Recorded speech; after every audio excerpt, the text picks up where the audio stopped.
Welcome, everyone, to CIRA's annual general meeting. My name is Jill Kowalchuk, and I'm the chair of CIRA's board of directors. I am joining you today with other presenters live from Montreal. CIRA would like to respectfully acknowledge that these proceedings are taking place on the unceded territory of the Kanien'kehá:ka Nation. CIRA honors all First Nations, Inuit, and Métis peoples and their valuable past and present contributions to this land. Supporting Canadian communities and residents is important to us. CIRA is donating $10 to United Way Canada on behalf of each person who attends today. Your attendance means you're not only supporting CIRA, but also an organization that is working locally to build great communities across Canada. I'd now like to introduce you to Spencer Callahan, CIRA's Director of Brand and Communications, who will provide an overview of our day. Thanks, Jill. Hi, everyone, and welcome to CIRA's AGM. You've likely noticed that our meeting looks a little different this year. We'd like to thank you, our members, for joining us for the first virtual-only, member-only CIRA AGM. We're happy to announce that this AGM is being delivered on a new platform hosted by Montreal-based Lumi. This technology was carefully selected based on member feedback from the past few AGMs. We hope that the change will provide a better overall experience. A little rundown on what to expect today. We're going to kick off this meeting with some quick member polling. This will serve as an opportunity for you to let us know your thoughts, as well as testing out the voting system before our official business begins. Once that's done, we'll proceed to the AGM. After the official AGM business has been conducted, our board chair, Jill Kowalchuk, followed by CIRA's president and CEO, Byron Holland, will provide insight on how CIRA continues to build a trusted internet for Canadians. This will be followed by a general question period. Before we dive in, though, I'd like to cover off a few housekeeping items. Today's event will be conducted in English, with simultaneous interpretation in French. If you'd like to switch to French, just select FR at the top of the browser. There will be opportunities at certain points throughout the meeting to ask questions or make comments. Members who wish to ask a question or provide a comment during the question period for a motion, or who wish to make a motion or demand, must click the Request to Speak button in the platform. Please keep your questions short and concise so we can hear from as many members as possible. You may need to allow permission for the camera and microphone from your browser. Please ensure you have the correct microphone and speakers connected so you can hear and be heard during the meeting. A Lumi representative will confirm your audio and/or video connection is working before placing you in the queue to speak live. Should you wish to make a motion or demand, please communicate this to the Lumi representative, as they're confirming your connection to prioritize placement in the speaking queue. Let's have a practice. Can someone please test the request to speak and provide their full name and, if you are comfortable, where you're joining from today?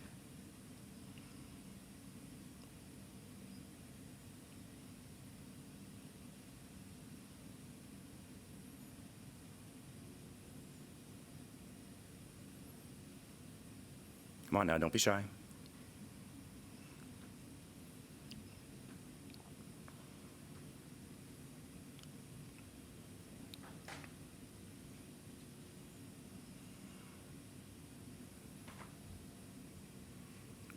Lumi, do we have someone in the queue? No? Oh, there we go.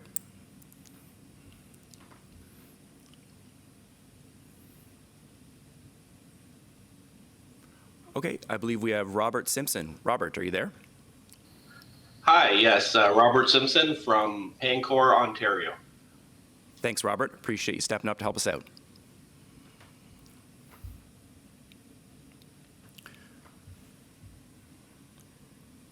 Okay, so thank you for helping test this process. If you wish to move or second a motion during the AGM or need to request an accessible alternative to asking questions, these functions are available in the Support tab with instructions. Let's test the moving and seconding function.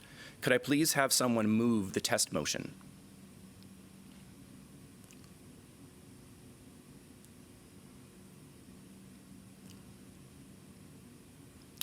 There we go. We have a mover. Do we have a name for the mover? Oh, and we have a seconder. Look at that. So we have now moved a motion and seconded a motion. Thank you.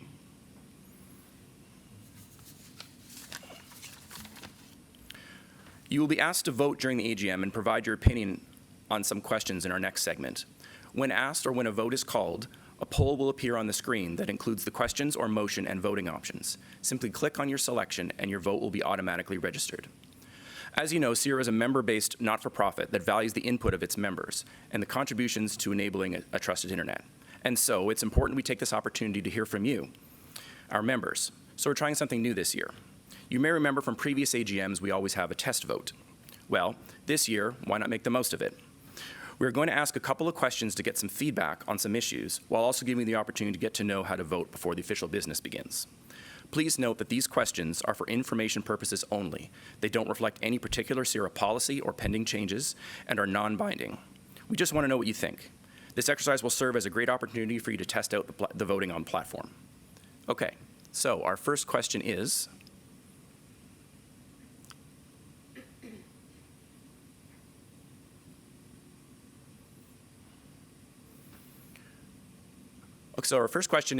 do you think the Canadian presence requirements should be removed for .ca registrars?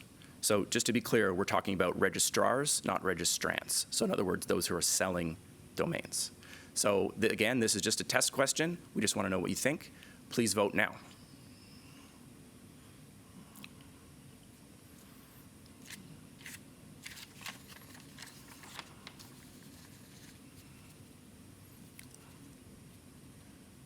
Okay.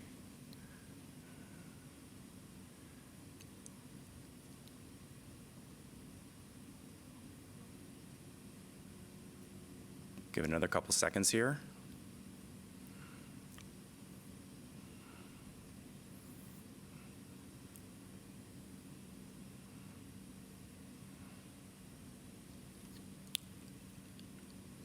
And I think we'll call it there. So 70% say to keep .ca strictly Canadian. So thank you for your input on that. So now on to our next question.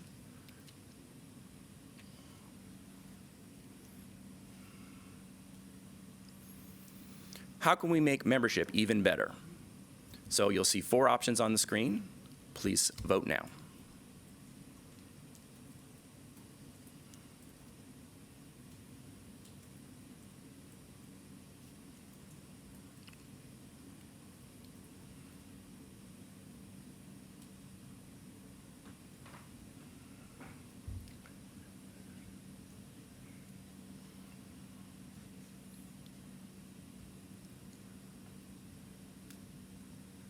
Okay, we'll give it a couple more seconds here.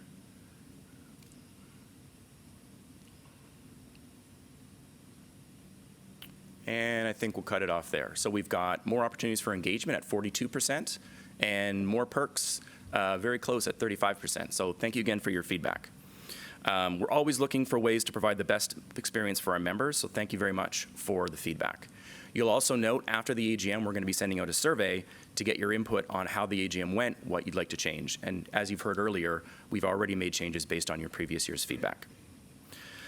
So I'd now like to introduce you to several individuals who will be part of today's AGM. We have Lord Sully, Board Director and Chair of the Finance, Audit and Investment and Risk Management Committee. CIRA's Chief Operating Officer, Jane Fulford. Jill Kowalchuk, CIRA's Board Chair. Bridget LeBlanc-Lapointe, CIRA's Corporate Secretary. And Byron Holland, President and CEO. And as always, CIRA's auditor is also present. Joining us virtually is Bryden McMaster from Welsh LLP.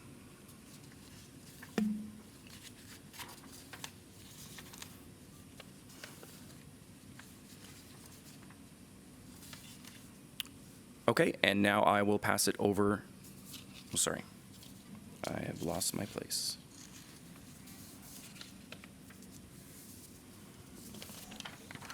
Found it. If you have any questions about how you can participate during the AGM, instructions and links to materials like our AGM guide are all available in the Home tab. And now over to Jill. Thanks, Spencer. We will now proceed with the CIRA 2023 Annual General Meeting. As Spencer mentioned earlier, CIRA has taken member feedback from past AGMs and is pleased to present a new meeting format this year, along with a simplified platform, all to ensure the best experience possible for you, our members. As with previous years, we will send out a survey and welcome feedback to continuously improve. The formal business of the AGM includes highlights from CIRA's audited financials for the year ended March 31st, 2023, delivered by my colleague, Alur Sally, the Chair of the Finance, Audit, Investment, and Risk Management Committee, and a motion to reappoint CIRA's auditor for the next fiscal year and authorize the directors to fix their remuneration. Members received reminder emails yesterday and earlier today with links to materials posted on the CIRA website. I encourage you to review these materials if you haven't already. These materials are also linked in the platform under the Home tab. They include today's agenda, the minutes of last year's AGM, CIRA's audited financials for the year ended March 31st, 2023, and report to members, and the AGM guide and attendee code of conduct. Before we get into the AGM procedures, I'd like to introduce the dedicated and hardworking members of CIRA's board and thank them for their contributions and support to CIRA. From left to right on the slide, we have directors Lisa Abode, Colleen Arnold, Gwen Boscheman, Don Bowman, Ann Butler, Andrew Escobar, Matthew Gamble, Eric Hill, Alur Sally, Samantha Ventresca, and Michael Zara, and board advisors Byron Holland, John Demko, and Heather Dryden. Thank you all again for your dedication and guidance in CIRA's fulfillment of its mandate and programs that enable a trusted internet for Canadians. I'd like to take a moment to remind everyone to please adhere to the AGM Code of Conduct. Your contribution should be on topic, respectful, and concise. Questions or comments that contain profanities, disrespect of CIRA staff, or are unrelated to what we're discussing will not be permitted. During the motion, questions and comments must relate to the motion being presented. There will be a general question and answer period following the formal business of the meeting. We will be adhering to certain time limits so that we may address the business we have to get through today. To the extent we don't get to your question, CIRA staff will follow up with you. A maximum of 7 minutes has been allocated to each question period and each comment period. Please keep your questions and comments short and concise, no more than 30 seconds for questions and 1 minute for comments. Responses to questions will be limited to 2 minutes. You will be asked to vote during these proceedings. You will have 1 minute to submit your vote. A countdown will be provided. I now call to order the annual general meeting. In accordance with our bylaws, Bridget LeBlanc-Lapointe will act as secretary, and I will act as chair. Bridget, how many members are present? A quorum of 100 members is needed, and there are 128 members present. Thank you, Bridget. With that, I declare the meeting duly constituted, and we will now proceed with the business at hand. The notice of the meeting was posted on CIRA's AGM website on August 23rd, 2023. I propose to dispense with the reading of the notice, and I direct that a copy of the notice be kept by the secretary with records of this meeting. Unless there are any objections in the next 30 seconds, we will proceed with the agenda as distributed. Are there any objections to the agenda?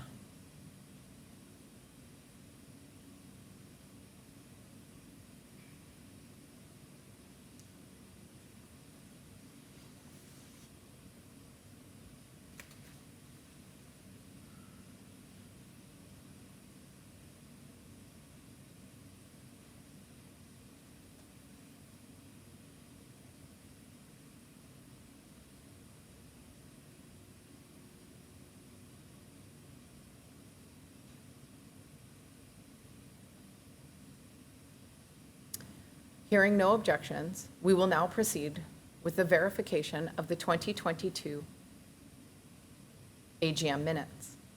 Once again, you can object by clicking the Request to Speak button.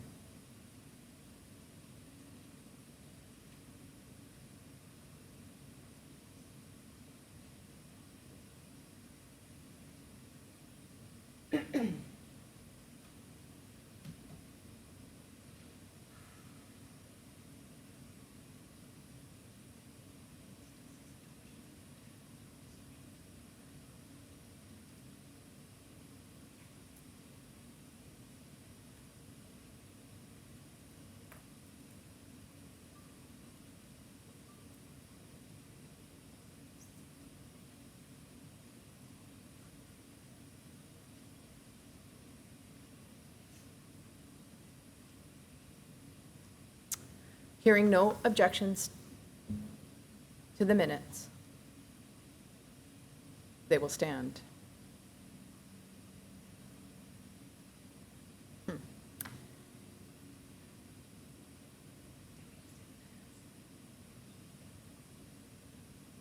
I'd now like to introduce Alurd Sully, Chair of CIRA's Finance, Audit, Investment, and Risk Management Committee, who will present the highlights of the auditor's report and the financial statements for the fiscal year ended March 31st, 2023, following which we will provide the opportunities for members to ask questions related to the financial statements.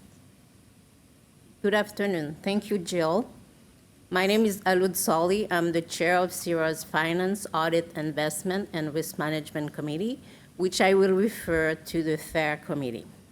Our role is to assist the board in its oversight responsibilities for CIRA financial reporting, audit, investment, and risk management processes. We ensure that CIRA's budget and financial activities are aligned with the organization's strategic objectives.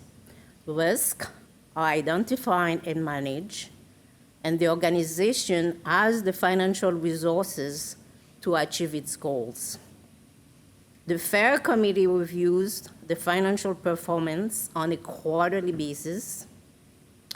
The committee also reviews the proposed annual audit plan, the performance and service provided by external auditor, the audited financial statements, the independent auditor's report, the audit findings report, and management letter. For the fiscal year ended March 31st, 2023, a full copy of the audited financial statement and the independent auditor's report can be found on CIRA's website as part of the annual report to members. Our external auditors at Welsh LLP are of the opinion that the financial statement present fairly CIRA's financial position, operational results, changes in net asset, and cash flows. Welsh audit was completed in accordance with the accounting standards for non-for-profit organization. I am pleased to report that a clean audit opinion was received from the auditor. CIRA remains in a strong financial position with $48.1 million in total assets, $14 million in net assets, and an increase in revenue of 6% or $2.2 million. And .ca revenue is at $31.4 million. .ca domain experienced net domain under management growth of 2.7%, still driven by a changing external environment and supported by CIRA new Choose.ca campaign, which has been named as a finalist to the Canadian Marketing Association Awards, one of the most prestigious recognitions within the Canadian marketing industry. The .ca campaign, along with the brand and cyber campaigns, resulted in an on-budget marketing spend of $5.3 million, all contributing towards CIRA's mission to build a trusted internet in Canada. .ca continues to lead the industry in growth with almost 3.4 million domain under management, an increase of approximately 87,015 domains over FY22.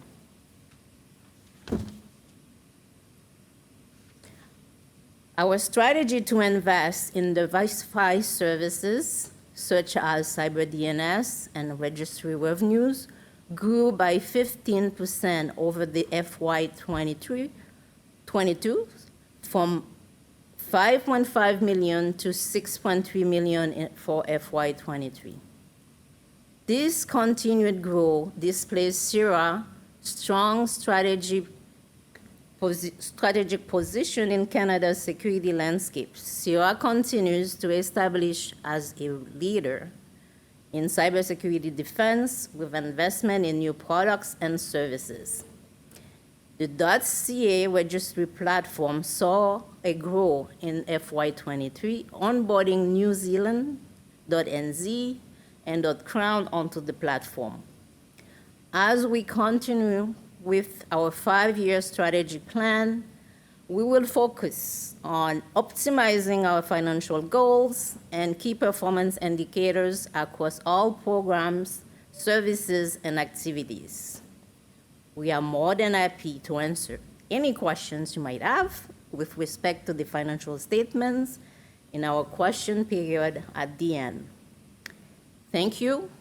I will now hand back to the chair, Jill Kolachak. Thank you, Alur.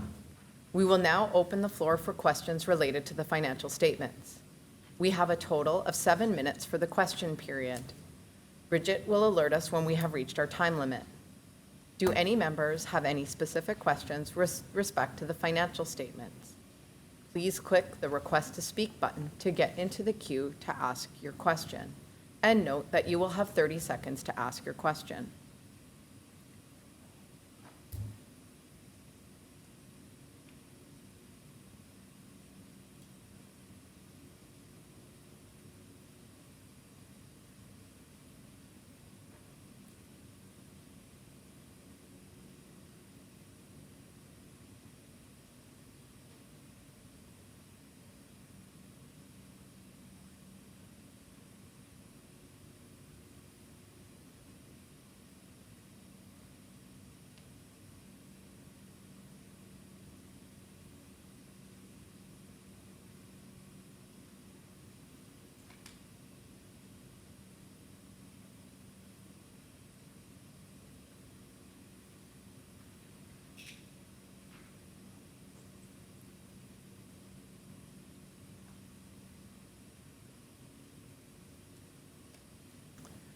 We have a member, Mike Ambrazak. You have a question, please go ahead. Yes, hi, can you hear me? Yes, we can. Excellent. I enjoyed reading the financial statements, and I noticed an increase in revenues and increase in expenses, but the increase in expenses seems significantly higher than the increase in revenues on all the lines of expenses except for the amortization. And I'm wondering if we might be able to get a brief explanation of why there was such a large increase, and also in particular with regards to these consulting line. Thank you. Thank you for your question. I am going to direct the question to Jane. Sure. Thank you, Mike, for the question. In terms of the increase in expenses, you're right, there's increases across the expenditure lines. The most significant part is likely the salaries and benefits. So we did add additional take-on strength to support our teams across CIRA. So that's representing a significant portion of that expense to maintain our efforts across our lines of business and support the .ca growth that you're seeing. In terms of consulting, a slight increase there, and noting that we go to consulting services for one-time or specific skill sets that are required, so that we're not adding take-on strength unless necessary, so we leverage our consulting services. And generally, as you're seeing the growth across the revenue, that also comes with a balance of our expenses. So I think we're trying to accommodate that on the expense side as well. And I'd also add that I think in all industries, we're seeing inflationary factors. So when you're looking at our computer operation expenses, there's inflationary factors in there as well. That's pretty consistent across all industries.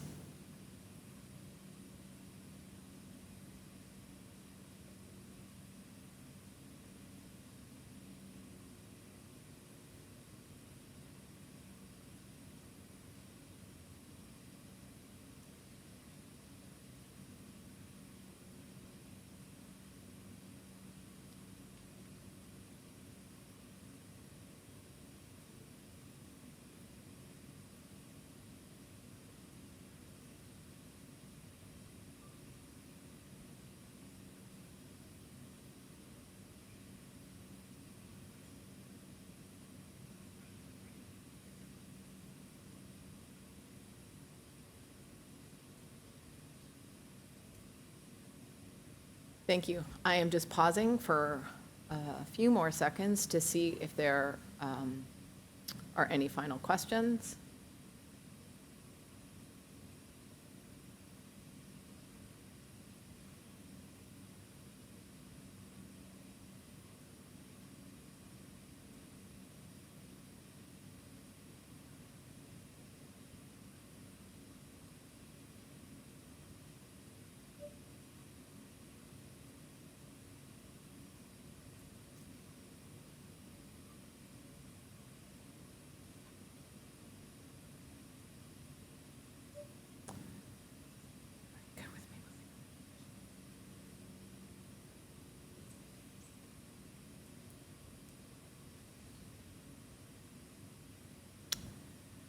We have a question from member David Michaels. David? Hi. I was wondering, what is the nature of the travel expenses? I see a line item for $540,000 in travel expenses. It seems extraordinary. I don't know that we've had in-person meetings, and I don't think that those are really necessary anymore. What kind of expenses are they? And also, a follow-on to that is, what are those industry memberships that are over $400,000 a year? Why is that necessary? Sure. I'll pass it over to Byron Holland to answer those. Thanks. Thanks for the question. In terms of travel overall, there's a number of reasons for the expenditures. To a great degree, we saw all of the in-person events that we would typically attend come back on stream last year. So it started a little bit slower at the beginning of the year, but certainly by the end of the year, all the normal events that we would participate in were back in person. We attend events such as ICANN, which is the global coordinating body for the internet. 3 times a year, a number of our folks will participate in that event. In order to be fair to all the countries around the world, that event does move throughout the globe, and thus we traveled to wherever that event is taking place. We participate in a number of industry associations, including the main one for CCTLDs, or country code top-level domain operators, such as ourselves, which typically takes place in Europe, as well as other North American operator groups and associations. So our tech folks are going to those, policy folks, legal, are participating in a range of meetings that happen due to the global nature of the internet all over the world. In addition, training has started to come back to in-person events. So given the specialized nature of a lot of our tech folks, they have to travel for training as well. So all of those are types of travel that generate the number that you see. But for the most part, everything is back live and in person now. Thanks. Thank you, Byron. We'll take one final question in our 7-minute period. We have a question from member Alex Barasco. Alex, go ahead. Yes, I'm assuming you can hear me. One of the, from the 2 surveys that I've run, all members are very concerned about executive compensation, especially CEO compensation. How many times has the CEO had salary increases in the past 5 years? Thank you. The oversight methodology and process for salary compensation is set out on CIRA's website. CIRA's Compensation and Review Committee, the CRC, which is part of the board, is accountable for the direct oversight of the president and CEO's annual compensation package. These responsibilities include overseeing the compensation philosophy and to ensure that the overall remuneration is fair, equitable, and an appropriate level that will attract and retain the necessary executive talent to direct and oversee CIRA's operations and the achievement of our strategic plan. This committee also has oversight over the compensation of the executives below the level of the president and CEO and oversees CIRA's general compensation philosophy.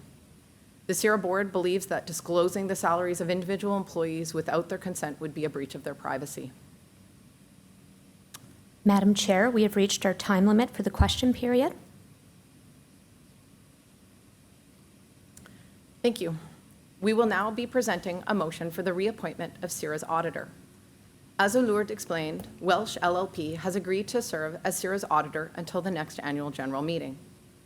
Before I invite questions or discussions, could I please have a member move the motion to reappoint Welsh LLP as CIRA's auditor? Matthew Gamble is recorded as having moved the motion to reappoint Welsh LLP as CIRA's auditor. Thank you, Bridget. Will a member please second the motion?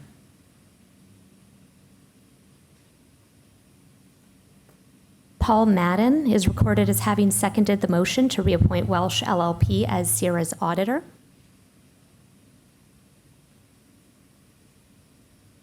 We will now open the floor for questions related to the motion to appoint the auditors. We have a total of 7 minutes for the question period.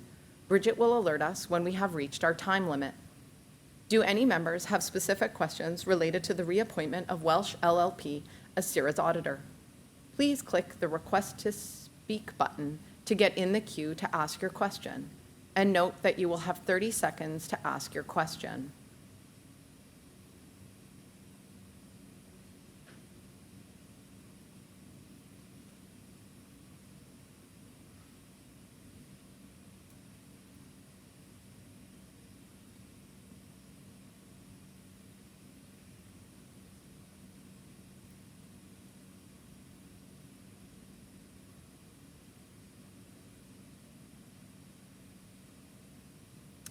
We have a member, Alice Barasco.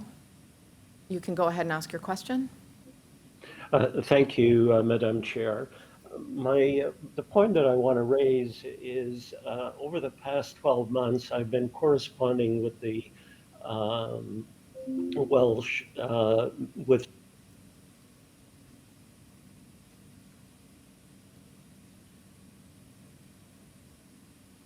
Mr. Barasco, we can no longer hear you.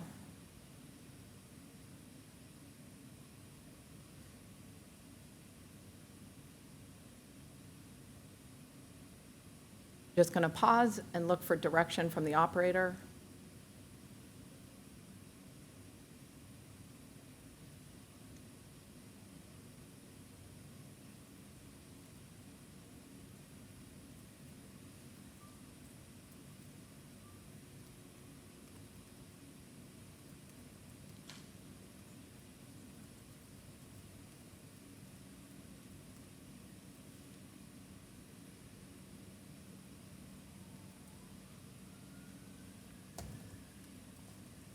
We will be extending the time for question to account for the technical hiccup.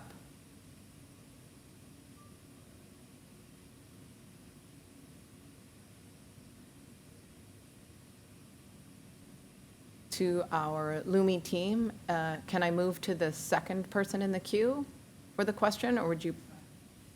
He's back in? Okay, I believe Mr. Barasco is back in, and so we will pass the floor back to you to ask your question. Thank you, Madam Chair. I'm opposed to the motion completely, and the reason being is that for the past 12 months, I've been trying to get Welsh, and specifically Mr. McMaster, to answer a series of questions that he is bound in law to answer, and he has been totally silent, highly unprofessional and exceedingly awful. Do you have a question, please? Well, can I just set up the question, Madam Chair? Sure can. So Go ahead. The questions I submitted in writing to Mr. McMaster a month and a half ago. I submitted to you as well, Madam Chair, the 5 questions that I had. If you would like them to read them out, I'm not sure I can read out the 5 questions, but you are bound to answer them according to the CNPA and CNPR, as Bridget will explain to you. So I can read them out if you want, or you can just read them yourselves and answer them. What would you prefer to do? Please state your first question, and then we will move to the next person in the queue to ask questions, so long as time permits. Thank you. So just as a point of order, Madam Chair, is you must answer the 5 questions. If you read and consult with the corporate secretary, that you can't just dismiss all the other questions because of time considerations or not. You are bound to answer those questions in law. The first question is. Sorry, if just to CIRA confirm, did you state a point of order? If so, I just need to make sure, as you stated, that we deal with the point of order accordingly and then come back. Was that you putting a point of order on record? Yes, I am putting in a point of order that you cannot dismiss the 5 questions. Thank you. Okay, I will ask Lumi to give us just a short break while I confer with the corporate secretary. Thank you.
Thank you for your patience. I will ask Bridget Lapointe to answer the point of order.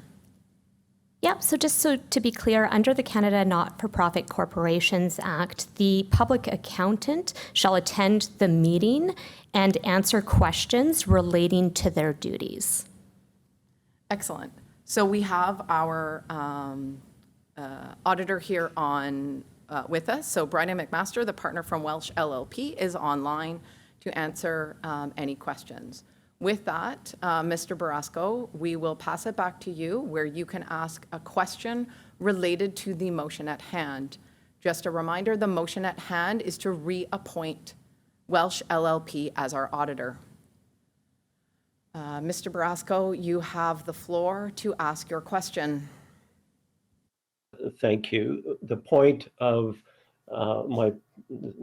trying to raise is we must appoint as members an auditor who is responsive as well as accountable to us. And so far, Mr. McMaster of Welsh has not been so.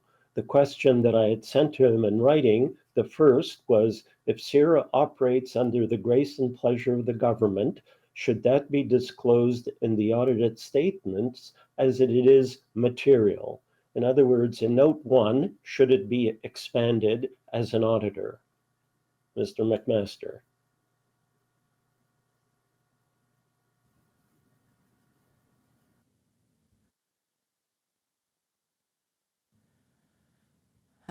We were having a discussion about whether or not this question was related to the motion at hand. Upon conferring with Corporate Secretary, we are going to ask Bryden McMaster, the partner from Welsh LLP, to answer this question. Bryden, you have the floor. Hi, can everyone hear me?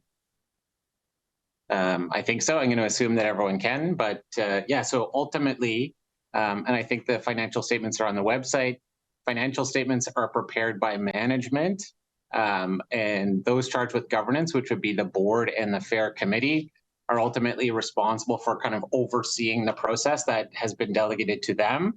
So we do work in collaboration with the FAIR committee and the board as applicable to answer questions related to the audit. In this particular circumstance, we did review the note 1 of the financial statements and felt that it appropriately reflected the position. And so we have concluded that the note, we're happy with that as part of the audit process. Thank you, Bryden. I will now go to the next member in the queue to ask their question.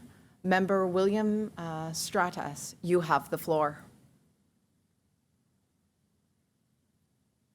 I have just received a note that that member is not connected anymore.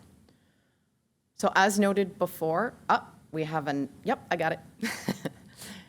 So we do have 7 minutes allocated for this. We had reset the timer at the start when we had the member ask the first question. So we have currently just under 5 minutes remaining for questions. And we have a participant that is connecting, so we will hold while that person connects.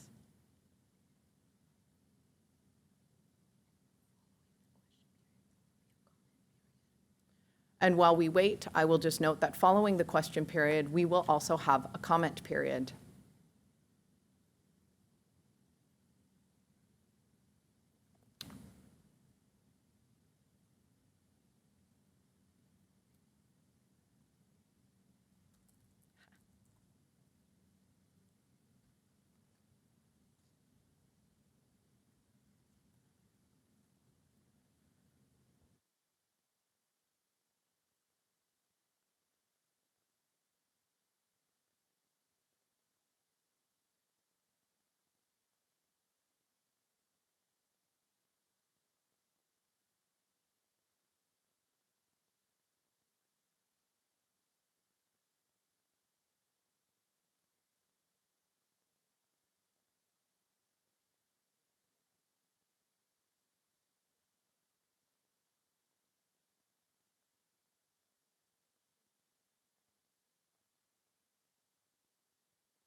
Okay. So I have perfect. Excellent. Okay, so we have a member in the queue ready to ask a question.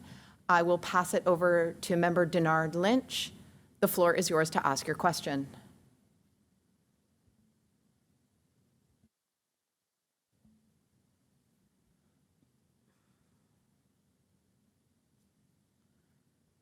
Denard, you do have the floor. If you are speaking, we cannot hear you.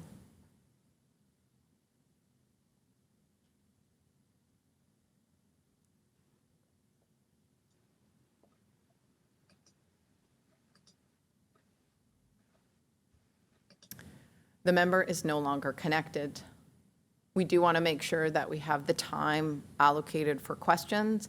So there is some time remaining, and given some challenges to get connected, we will extend the time as necessary to ask questions. So if you are a remote participant and you would like to ask a question, please call back into the system to be put into the queue to ask your question. I have a note saying that a member is ready to speak. Denard Lynch, the floor is yours.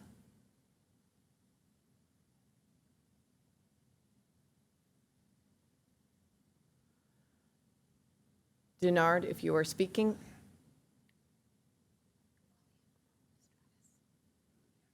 Okay, so I'm going to go to the next member in the list. I'll ask William Stratus. You have the floor to ask your question. Yes, hello. Hi there, we can hear you. Go ahead.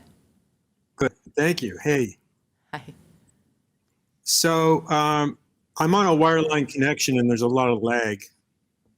So just if that helps you. Anyway, before voting on this, I just wanted to ask the auditor's compensation for the fiscal period. How much was that?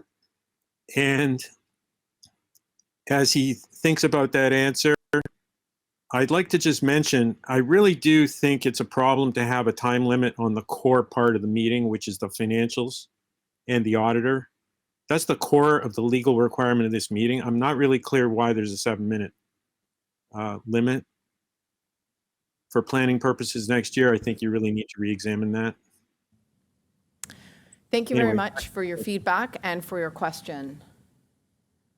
I will pass the question to Jane. We'll pass the question to Jane to answer. Hello, William. Confirming that the audit for fiscal year 23 was $30,000 as per the audit plan provided to us and approved by the Fair Committee and the board. Thank you. Our corporate secretary has confirmed that we are going to extend the time for the question period to ensure that the questions in the queue related to the motion at hand are asked. I have a member back in the queue that I believe is ready to speak. Alex Barasco, the floor is yours. Thank you. I might remind Mr. McMaster that the purpose of the auditor is to approve, further to challenge the audit statements. And that's why I'm asking members to vote against having Welsh come back. The question I have, my second question of 5, was given that CIRA has a conditional license to operate the .ca domain name, what value would Welsh attribute to that free license granted to Canada, given that CIRA also says that it receives no grants from Canada, but it does get a free license to operate the CA domain name. So for full disclosure, what is the value in kind of that domain name?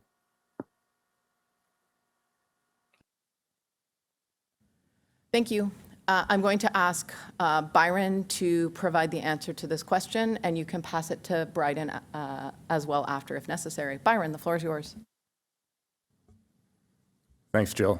I'm not sure what the question specifically has to do with the appointment of the auditor, but I just want to clear up, I would say, at the very least, a misunderstanding about the nature of the relationship between the Government of Canada and CIRA and the internet community. Mr. Barasco has mentioned the fact that there is a license. That is, in fact, not correct. It's entirely wrong. There's a delegation of authority to operate the .ca zone that flows down from ICANN, the global operator and administrator of the internet. And in consultation with the internet community, back when CIRA was formed, the original delegate, John Demko, Government of Canada, and the industry and user community together decided that CIRA, a private not-for-profit corporation, would be the best entity to operate .ca with the government's support.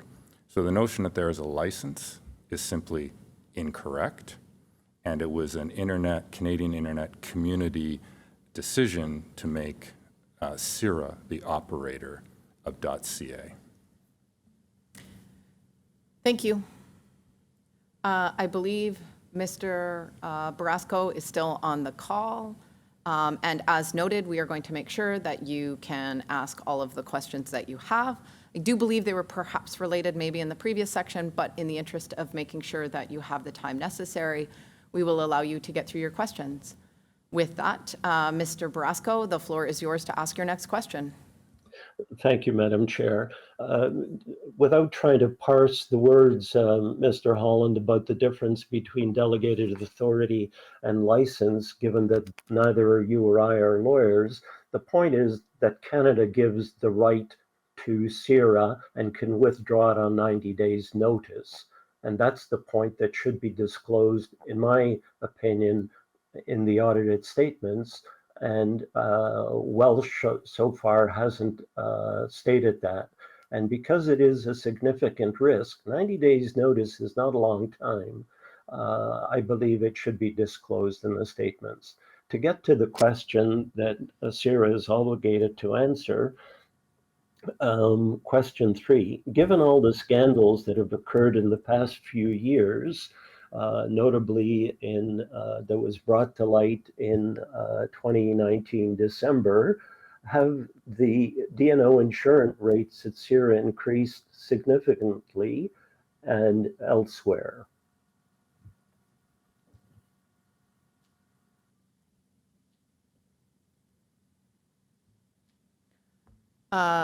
Jane, can you please answer this question for us? Sure. Hello, Mr. Barasco. The D&O insurance rates have actually increased consistently across various industries. For us, it maintained at 50% last year, the previous year 22. It was 20% this year, and that's actually in line with what our insurance advisors have shared with us, and we're looking at it stabilizing. Over that period of time, it was actually due to the COVID period of time in terms of the industry and layoffs and just various other pressures on the insurance industry. So that's why the increases. And our advisors are telling us that it is stabilizing for subsequent years. We do go to a tender, if you will, on an annual basis to get the best possible rates. Thanks, Jane. Mr. Barasco, I believe you have more questions. I think a few of these questions are related to the presentation of the financial statement, so would have expected you to connect at that point in time and ask the questions. Given that you did not, but in the interest of making sure that your questions can get answered, I am making the determination that we will answer them at this point in time, even though they do not relate to the motion at hand. With that, I will pass the floor back to you with a caveat that I ask that you not make comments during the question period, but instead stick to asking your question in the time period allocated so we can run an orderly meeting. There will be time for comments following the question period. So with that, Mr. Barasco, the floor is yours. 30 seconds, go ahead.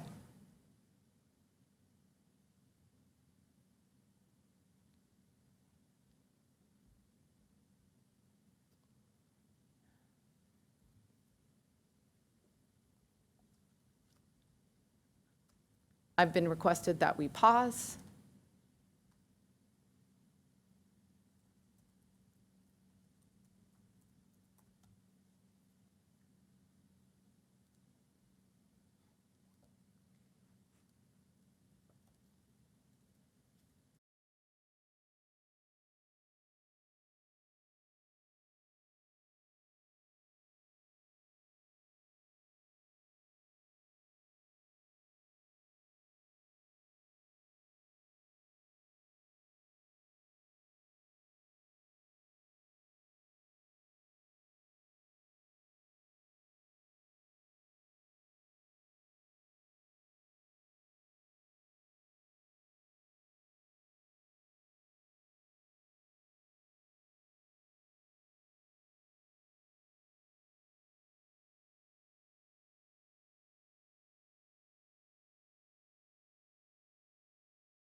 Okay, we are back. Mr. Brasco, the floor is yours. I am going to remind you to please not make statements, but instead make questions and keep it to the time period. The floor is yours.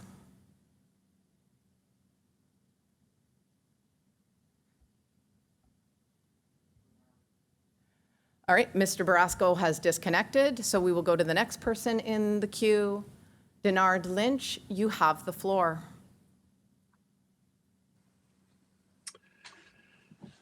Hello, my question relates to the selection of the auditors, and I apologize if I missed this in the information somewhere, but does the committee, the board committee that's in charge of selecting and recommending an auditor go out for competitive bids periodically, and if so, how often?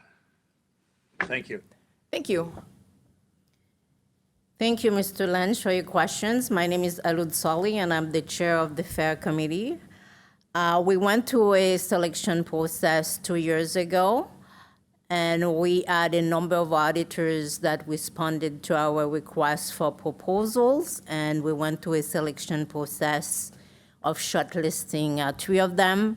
And after in-depth review, the committee selected Welsh, and that was really based on a quality-based selection.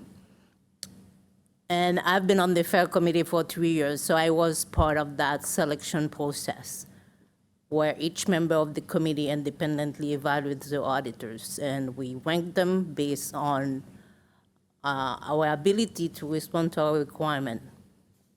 Is that answer to your question? Thanks. Yes, thank you. Thank you.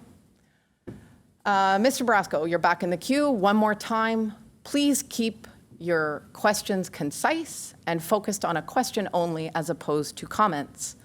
Mr. Brasco, the floor is yours.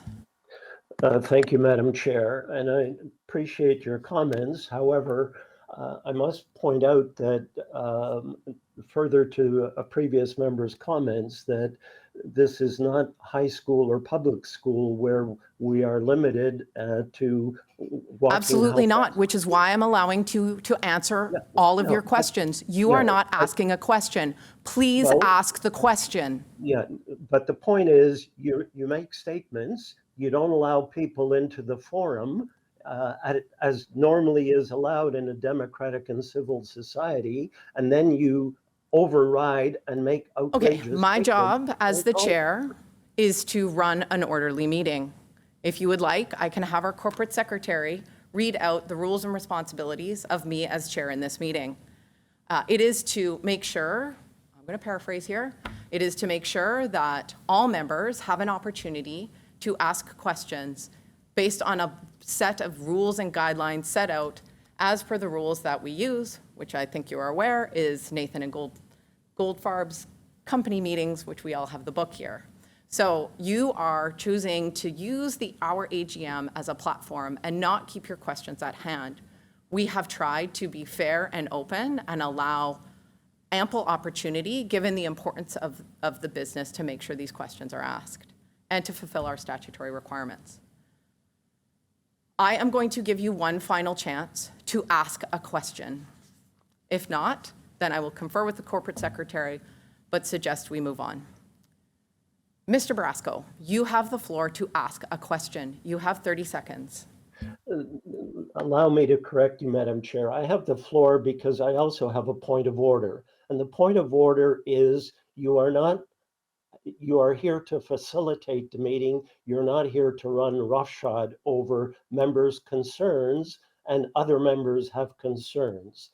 And running for election, you should know that very well. My questions could have been answered offline, but the auditor, you specifically, as well as other officers of CIRA, refused to answer them offline. So now I am confined to doing it in an AGM with no allowance directly allowed in the agenda. And specifically, I tried to get in to correct make an amendment to the agenda to allow time for this discussion, which, as people have said, the financial matters are exceedingly important, and the system that you have put in does not allow it. And Okay. you make comments. so the that point of are- order is, so just to be clear, if I understand, and I'm struggling to understand what the point of order is after you made that statement.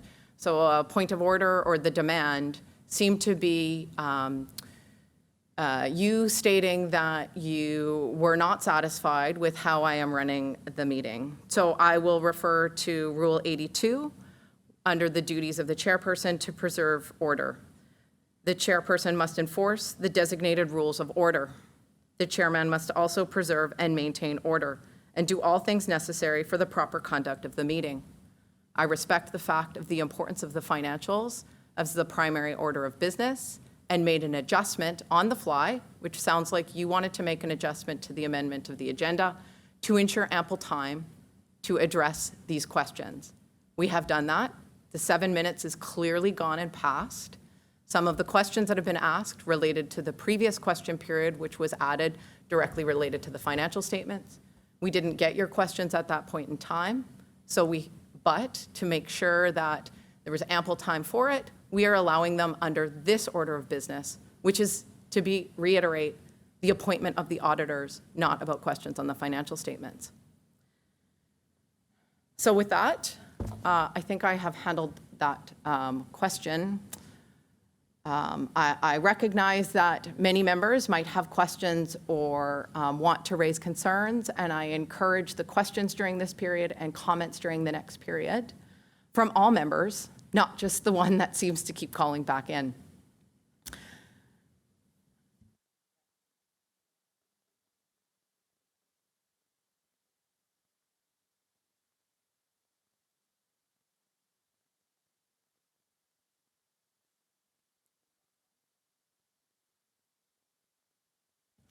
Okay, I do not see Mr. Barasco or any other members in the queue to continue to ask questions. I have made ample attempt to try to conduct an orderly meeting, yet giving ample time for the questions to be answered during this period.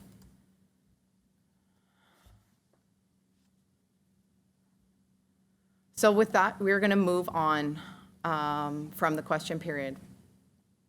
We will now proceed with comments from members. We have a total of 7 minutes for the comment period. Bridget will alert us when we have reached our time limit. Do any members have specific comments related to the reappointment of Welch LLP as CIRA's auditors? Please click the Request to Speak button to get into the queue to provide your comment. And note that you will have 1 minute to share your comment. If your comment isn't kept to 1 minute, we will cut you off to ensure ample time for all members to make their comments and to ensure an orderly meeting.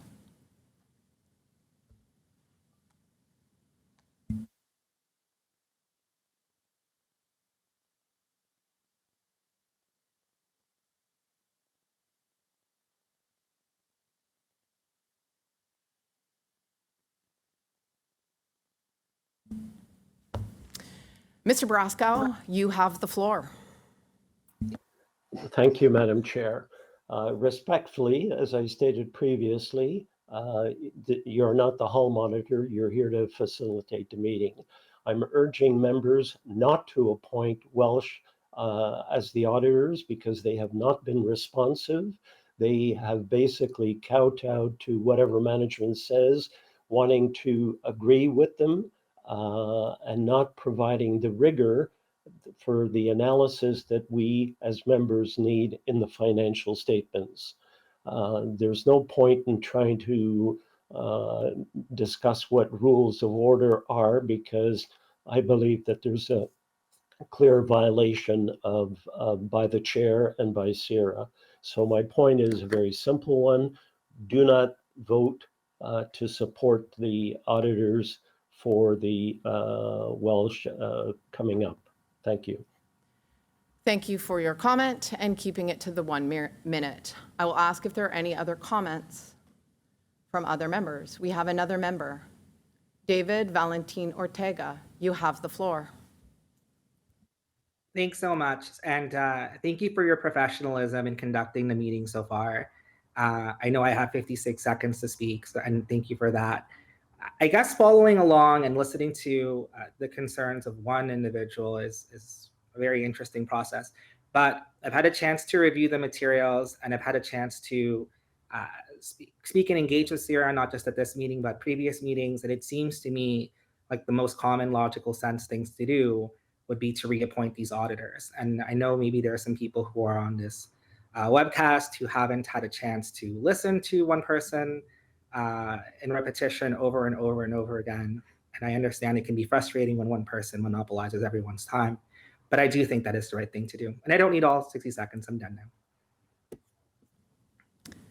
Thank you, David, for your comment. We have another member in the queue. I will pass it to Katie Kelly. You have the floor. Hi, thank you very much for speaking with me today. I just want to say, first and foremost, thank you for everything that you do for CIRA and its members.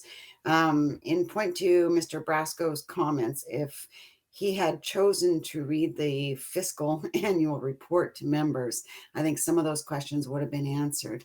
But moving on, I just want to say thank you for everything that you do for CIRA, and I'm proud to be a .ca. Thank you for your comment. We are at about 3 minutes of our 7-minute comment period. I will ask if there are any other members who would like to make a comment related to the motion at hand.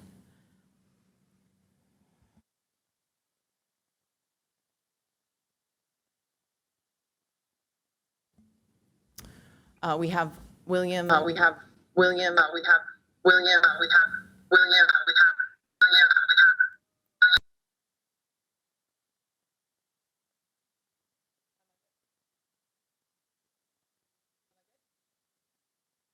Sorry about that. We have William Stratus. William, you have the floor. Yes, thank you. Just to clarify, do the members have recourse to the auditor directly, or is it through management?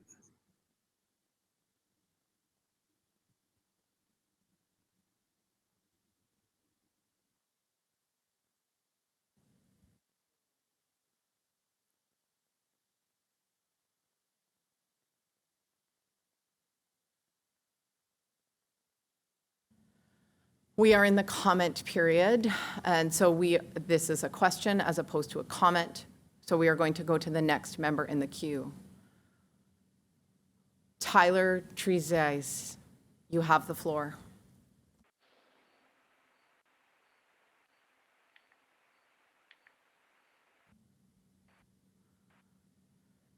Tyler, if you are speaking, we can't hear you.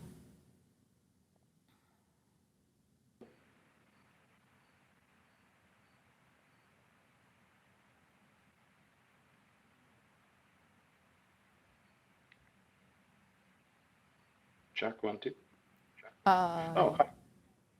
Go ahead. Yeah, so this is just a comment based on some of the earlier ones. If the auditors won't respond to questions, it seems like they're not acting accountably, and so therefore I would have to agree with the motion not to reappoint. There maybe should be some other options so we could get more accountability. And CIRA's mentions on the website talking about transparency and simply trying to get some information seems like it would be concurrent with providing transparency. So that's my comment. Thank you. Thank you. As a point of clarification, the statutory requirements require the auditor to attend the AGM to answer questions. As demonstrated, our auditor, Bryden McMaster, the partner from Welsh LLP, is in attendance at our AGM and has answered and was willing to answer any questions.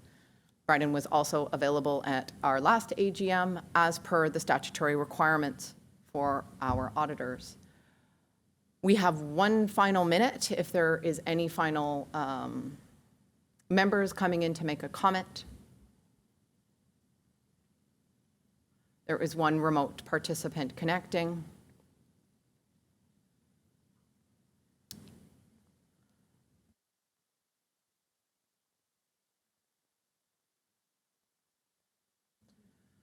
So the member in the queue has already had an opportunity to make their comment. Every member gets 1 minute to make a comment during the period, so we will not be passing the floor to the member. I will give one final call to see if there are any other members who would like to make a comment.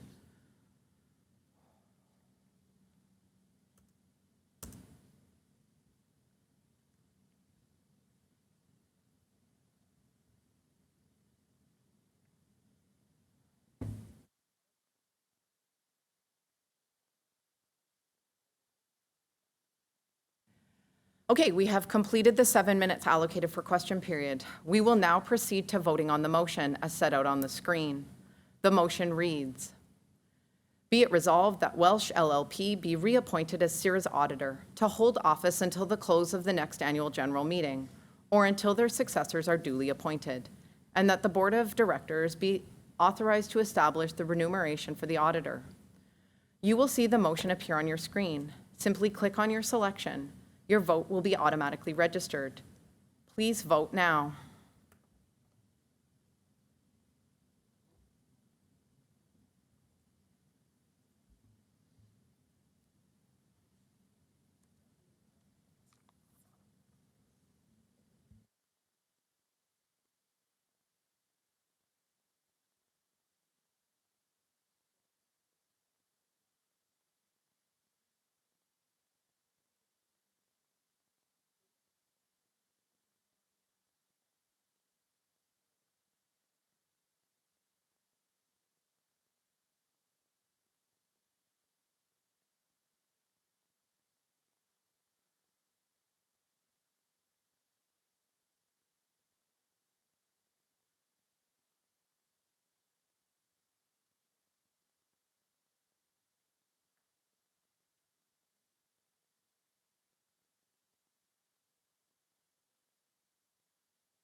The voting period is now closed.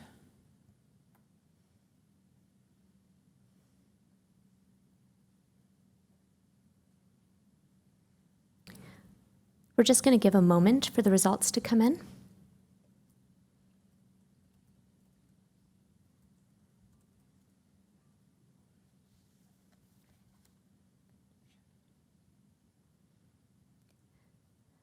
The motion received 121 votes in favor, 25 votes against,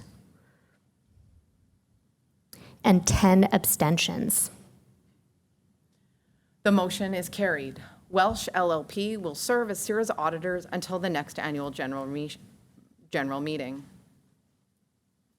It is now time to close the official business portion of this meeting.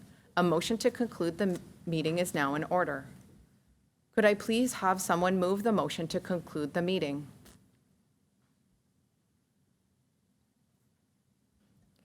Matthew Gamble is recorded as having moved the motion to close the meeting. Thank you. Will a member please second the motion?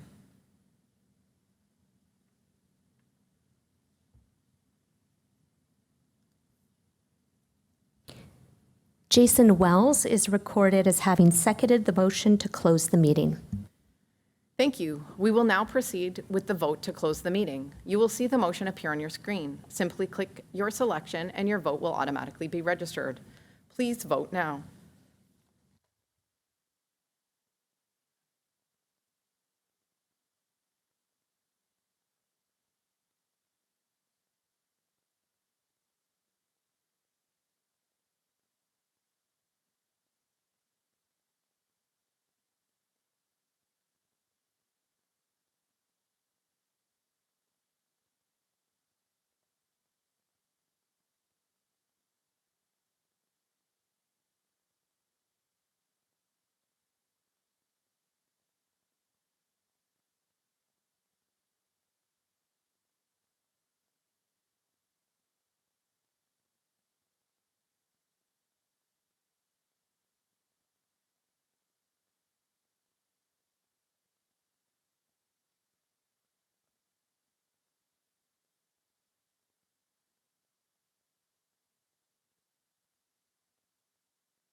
The voting is now closed.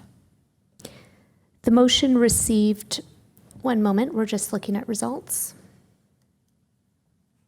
The motion received 132 votes in favor, 9 votes against, and 5 abstentions. The motion is carried. The 2023 CIRA Annual General Meeting is now concluded. Thank you, everyone.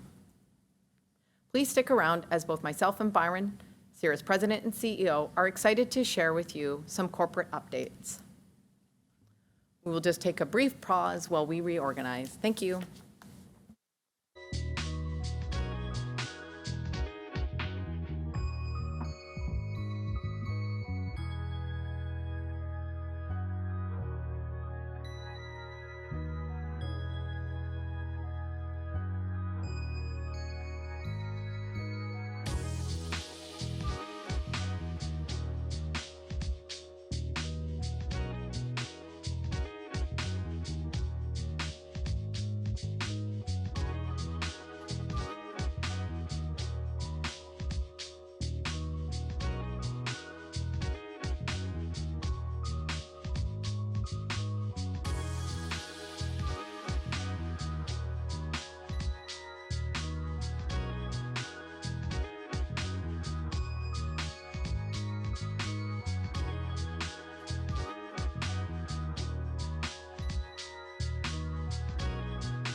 Good afternoon, and thanks for attending the 2023 CIRA AGM. No doubt you have already noticed many of the changes we have made to the AGM format this year. The technology, structure, and content changes are a direct result of member feedback from previous years, as we seek to do our best to make this meeting as efficient and effective as possible, while fulfilling the requirements of an annual general meeting. As we take our annual look at the previous fiscal year, FY23, it is evident that a new industry landscape is upon us. Many of the trends we saw during the pandemic have receded, and some new realities have taken hold. Nowhere is this more apparent than with CIRA's core mandate, .ca. In FY23, the .ca domain saw a return to pre-pandemic norms, with a growth rate of 2.7%, which still outpaces the top 30 CCTLD operators that grew by an average of only 1.9%. On the registry platform side of the domain industry, we are seeing even more change. Industry consolidation and technological shifts had transformed the market, which has a direct impact on the management and operation of .ca. The CIRA registry platform now manages more than 4.5 million domains, including .nz, the country code for New Zealand, which was onboarded at the end of 2022. The momentum of this platform provides a strategic benefit to CIRA's core mandate, the operation of .ca, as each TLD that is added to our community strengthens not only the market viability of the platform, but also enhances its core technology as best practices from domain operators all over the world are implemented into its code base. CIRA continues to build its reputation as a leader in the Canadian cybersecurity community. More than 8.4 million users in schools, hospitals, universities, small businesses, government, and Canadian families are now protected by CIRA cybersecurity services. Our DNS firewall alone blocks more than 180 million malicious queries every month, and CIRA Canadian Shield, a free service for individuals and families, blocks another 17 million queries a month and has more than 4 million users. FY23 was also a big year for our community initiatives, with the launch of Net Good by CIRA, the new name that encompasses all the programs, products, and activities the organization enables and provides to make the internet a better place for everyone. A big part of the Net Good initiative is the annual grants program that has provided more than 10.4 million over the past 10 years to various projects that support a trusted internet for Canadians. CIRA is well positioned to navigate the dramatic changes taking place in the market. The work that the organization is doing to strengthen and protect the .ca domain through registry services and exchanging best practices with like-minded registries around the world is a testament to the forward-thinking approach of our leadership. On behalf of the board, I would like to thank CIRA staff and management for their efforts and dedication. While we are very proud of CIRA's accomplishments in the last fiscal year, the organization's most important asset is the team. CIRA's purpose is reflected in the culture the organization has built that allows employees to do their best work to support its mission while making CIRA one of Canada's top employers. When I have the pleasure of visiting the CIRA office, I'm always struck by the energy and excitement from each and every team member. A recent blog post by one of CIRA's summer co-op students summarized the organization's culture perfectly, writing that it instills a sense of responsibility to succeed, not just for yourself, but for the team around you. I encourage you all to read it at CIRA.ca. I would like to finish by expressing my confidence in and appreciation of the leadership provided by Byron Holland, the President and CEO. I look forward to continuing to work with this incredible team to help build a trusted internet for Canadians. I'd now like to welcome Byron Holland, CIRA's President and CEO.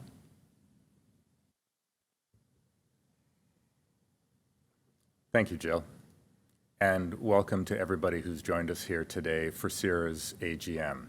Your participation and your candor are essential to our mission. As you heard from Jill earlier, fiscal year 23 was a successful one. However, as we get further and further from the pandemic, it's clear that we've entered a significant time of change and turbulence, both for our industry and for the world at large. Last year, you may remember that we indicated that the domain name industry was changing once again, reverting back to pre-pandemic lower levels of growth and undergoing some significant technology changes. What's played out over the past year has been a significant business reorientation of the industry at large. Our industry has reached what I think is a late-stage maturation cycle, and that's leading to high-profile mergers, acquisitions, divestments, rebrands, and a fundamental altering of the registry landscape.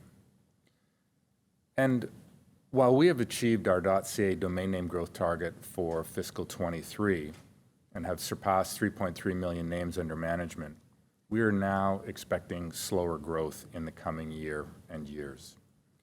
However, we're fortunate to be in a position of having our own homegrown registry platform that protects us from many of the industry's uncertainties.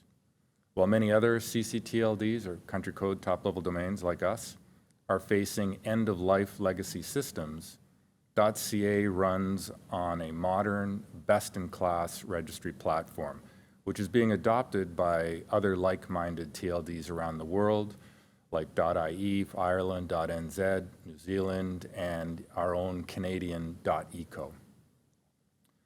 Over the coming years, we have plans to continue to build out our platform by bringing it more to the cloud, or more of it to the cloud, adopting new technologies, and welcoming new partners.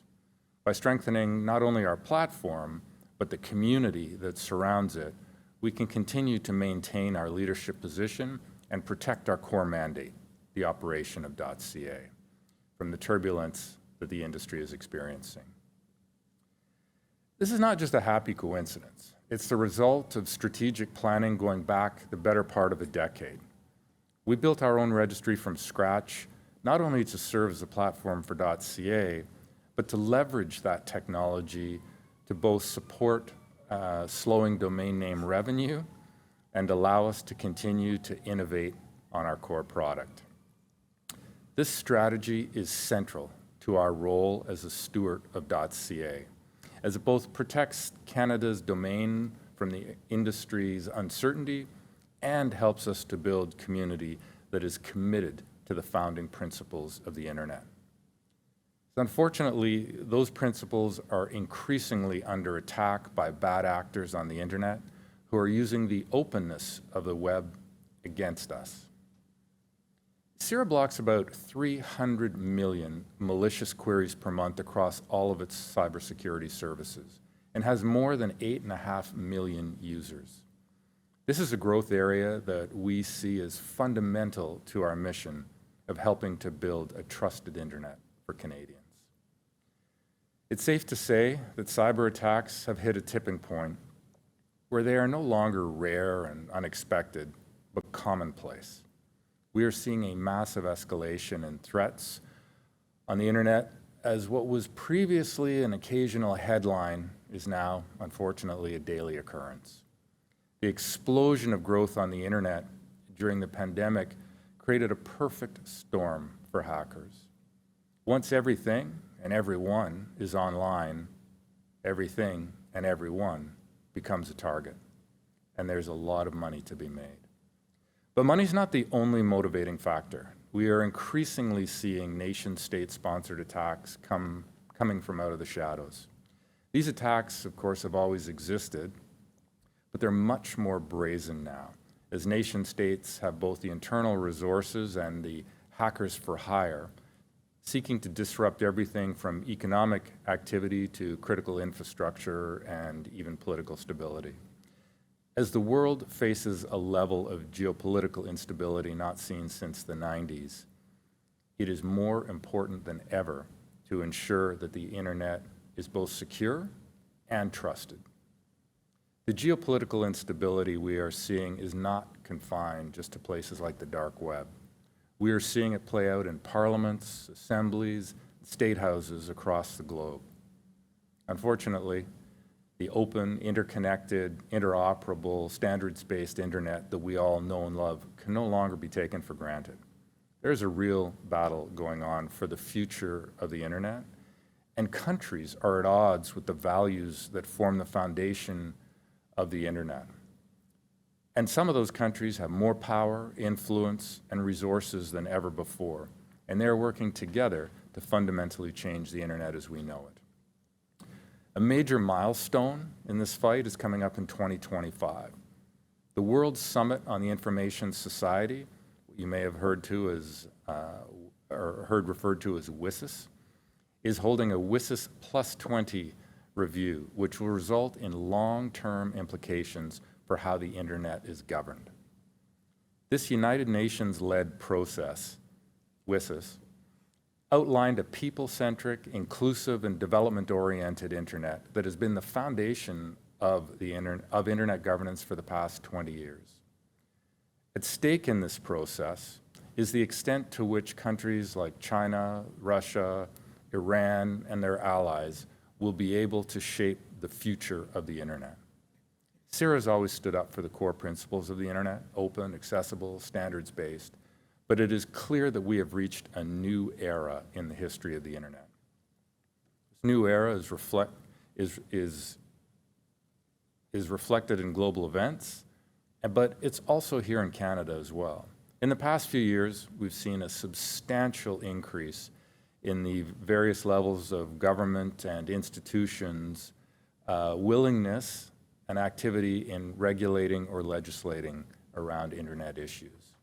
Many of you will be familiar with Bill C-18, the Online News Act, or C-11, the Online Streaming Act. However, there are two additional bills on the horizon with the potential to impact CIRA's operations. C-26, which specifically deals with cybersecurity, and the pending Online Harms Bill. While all this legislation comes with good intentions and addresses real issues on the modern internet, it is critical that CIRA has a voice at the table to ensure that these regulations are developed and implemented in a way that respects the values of the internet. The good news is that CIRA has been building the expertise and the credibility to have a voice at the table, and we are very optimistic that we will be able to make an impact. The internet is at a crossroads, which makes CIRA's mission of a trusted internet for Canadians more critical than ever. CIRA's been building up to this moment for years. We have the team, technology, the expertise, and the right strategy to continue to build a trusted internet for Canadians during these turbulent times. I'd like to thank the entire CIRA team, including my executive leadership team and the board, for the hard work and guidance throughout the year.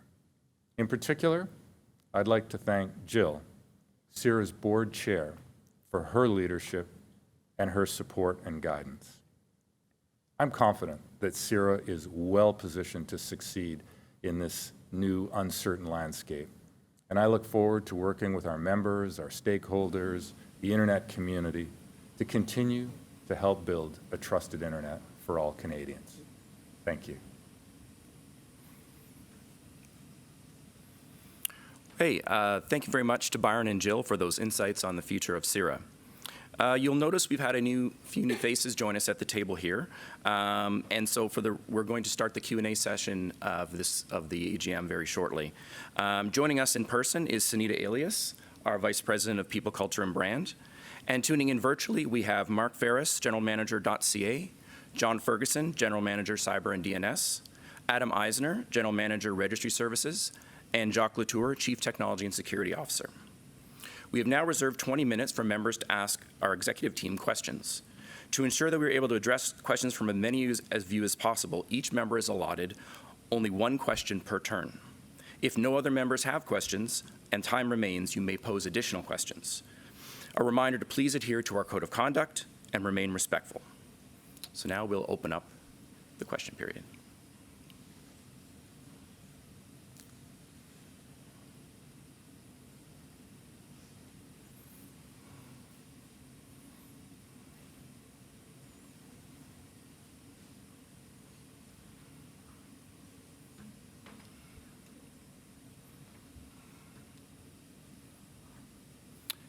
Okay, we have William Stratus on the line. William, are you there?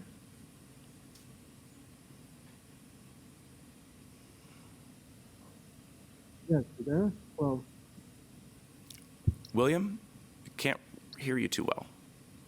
yes, I'm here. I'm here. There we go. Thank you. Just to follow up on a few moments ago, I'll pose that question, and then I'll cycle back for the real question I wanted to ask.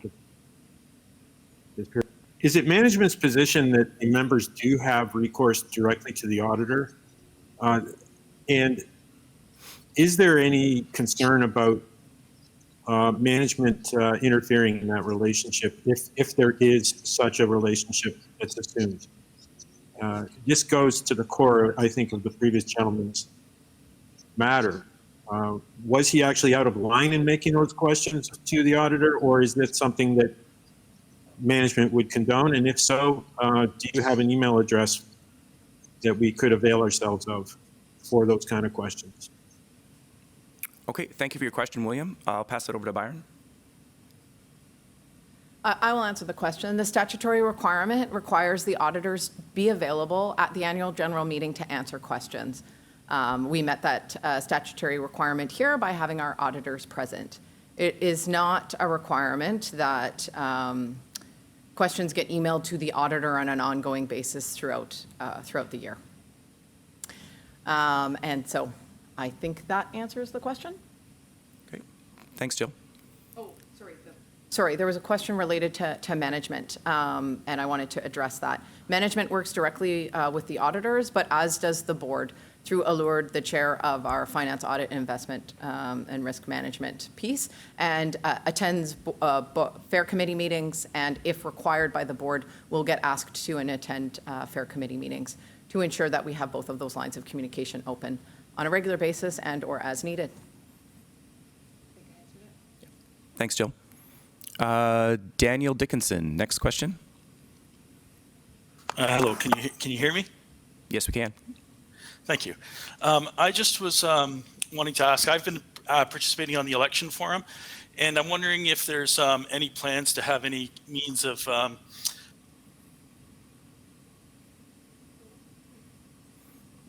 Daniel, Daniel, we lost. for interaction. Sorry, Daniel, you lost me? Daniel, you cut out there. So do you want to try repeating your question? Sorry, thank you. I was looking for virtual means of interacting and networking with other members. I've been participating in the online election forum, and I'd like to see more things like that where we can participate and also have roles to I don't know, not exactly volunteer, but like to do more than just attend an AGM. It feels like so little. So that I wonder if there's any plans in that regard. Thank you. Thank you for your question. Byron? Sure. Thank you for the question. It is certainly something that we're always open to hearing. Are there other suggestions that members would have in terms of further engagement? I would just remind that we do run several member-specific events every year in different cities across the country. And while during the pandemic they were generally virtual, we've now started to do them live and in person again. So we announce them in our regular member emails and on our member site. And in fact, we have one coming up here in Montreal shortly later in October. But that's one of the main ways that we engage with members is at the member events, as well as the AGM, and through our regular communication vehicles, member website, member newsletter, member feedback forums, et cetera. But always open to new ideas too, if you have any. Great.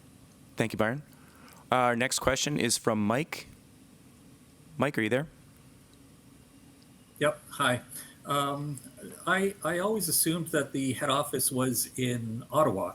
And so my question is, I'm curious why we are having the panel in Montreal. Thank you. Thanks, Mike. I will pass that question to Jill. Thanks, Mike. Great question. So this year we've decided to switch our platform to Lumi.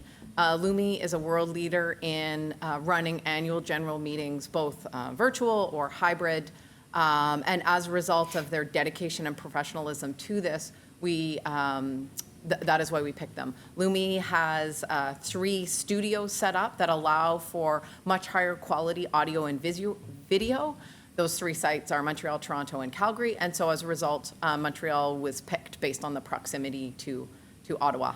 And I'll just note, I have been impressed with the professionalism and all of the things that Lumi has done to support this. It's been a pretty incredible experience. Thanks, Jill. Our next question is from Alex Barasco. Alex, go ahead. Thank you. I have one question and 2 comments. The 2 comments is, William, when you asked whether I was out of line, you can reach me, email alex.barasco@bell.net, and happy to respond. The question also in terms of, I'm surprised about Lumi because the meetings that I go to are Zoom or Teams related, and they have further features such as chat among members, etc.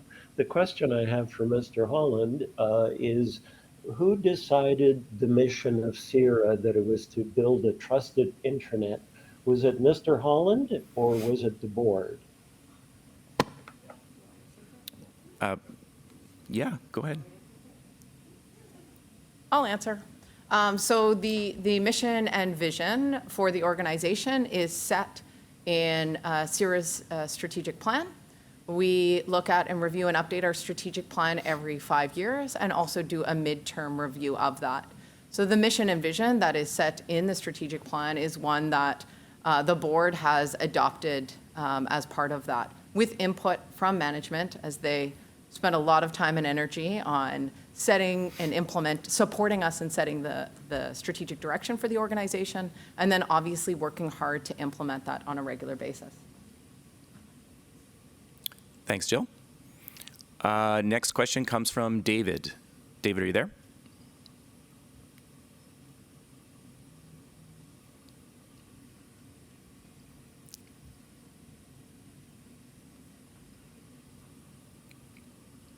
David, can you hear us?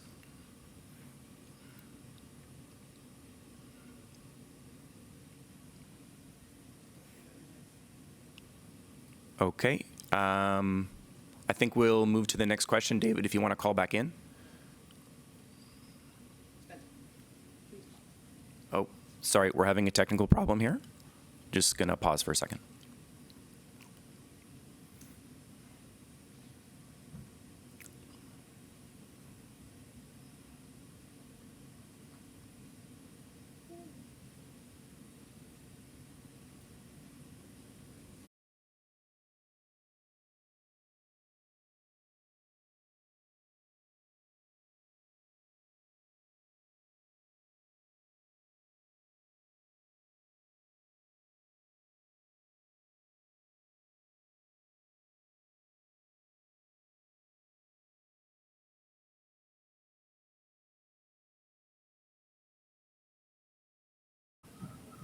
Okay, I think we're back.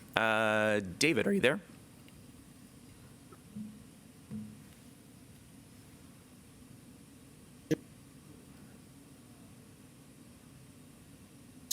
Oh, David, we can see you, but we cannot hear you. Oh, let me try. My microphone is on. There you go. We can hear you now.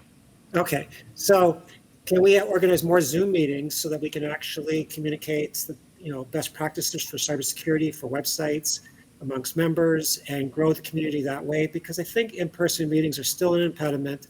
The pandemic is not over. People are still getting sick dramatically. It's like the hospitals are overwhelmed in a lot of areas. So why don't we just continue with Zoom meetings, virtual meetings of other platforms maybe, but Zoom is I found the best. That's my question. Okay, thanks, David. Byron, do you want to?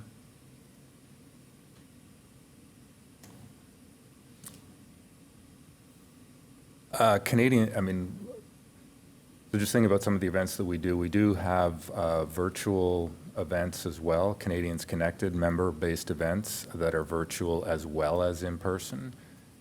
So we do continue to do that.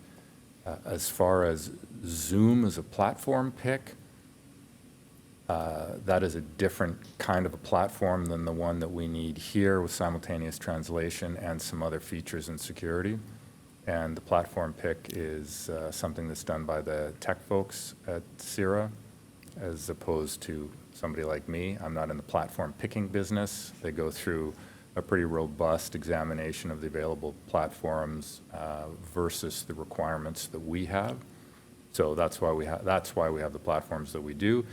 But the main question about trying to build more community is that, yes, we're definitely trying to do that, particularly through member events, and we do offer virtual as well as in-person member events, Canadians Connected. Thanks, Byron.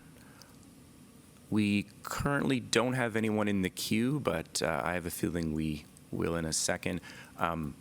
If I'm allowed to add, we will have a virtual Canadians Connected this winter, so stay tuned for that.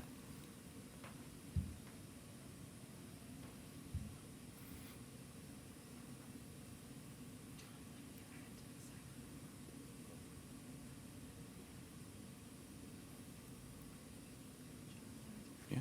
Sorry, actually, I just heard our GM of Cyber, John Ferguson, actually would like to add on to that question. John, are you on the line? Yeah, I'm here. Thanks, Spencer. I just was going to mention, just I guess there's a question around cyber sort of briefings or info that we might be able to provide. Sorry, Spencer, did you want to say something? I lost you. John, your audio is echoing.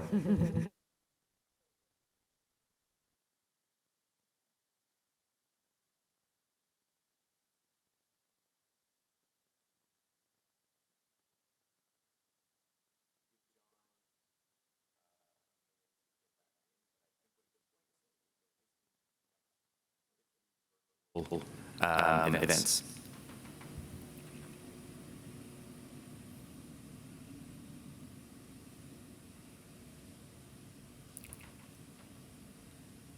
Not sure if you guys can hear me now without the echo. No, there's still an echo. We're going to take a break and fix this. Hang on one sec.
Okay, apologies. We had some technical problems there, but we're going to move on to the next question. So Tyler, you're in the queue. Are you there?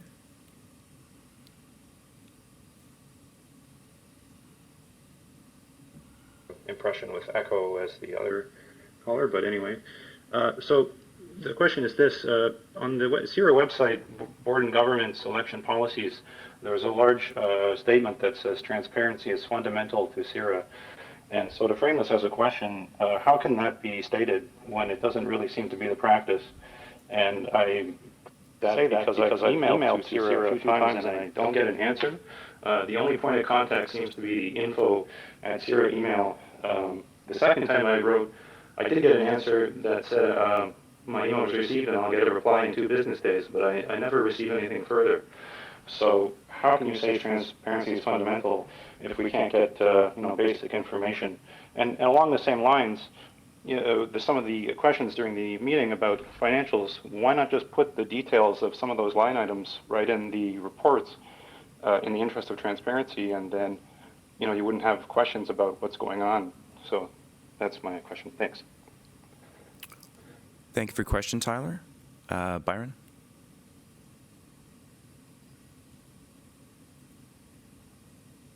When we work with the auditor, I mean, financial questions in particular, we certainly endeavor to put forward a very significant amount of information, financial and otherwise, financial, operational, et cetera. And I think that if you look on the site, that the amount of information that we put there is very significant. We take transparency very seriously. And we're accountable to a broad group of stakeholders, of which, of course, the members are a very important one, but not the only one.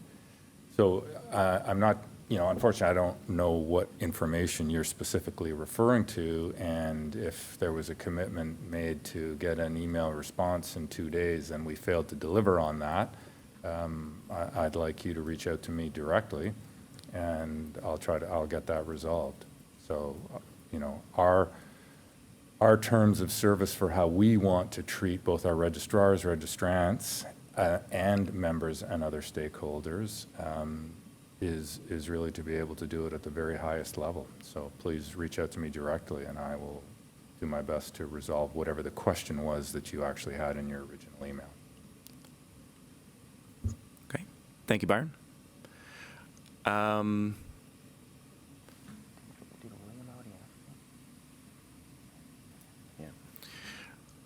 William, are you there?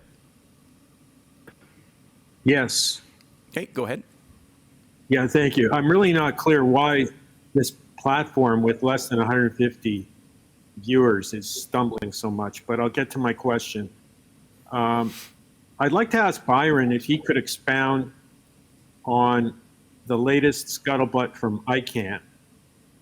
And in past meetings, you've talked a lot about the intrigue and the politics of what happens at that level.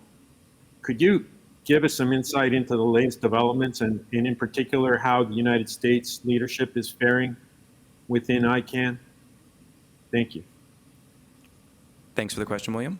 Byron? Well, you definitely hit my soft spot. I'll try not to take up all the rest of the time.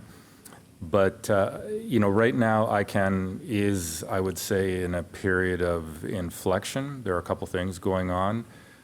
Well, there are several main elements at play, I would say.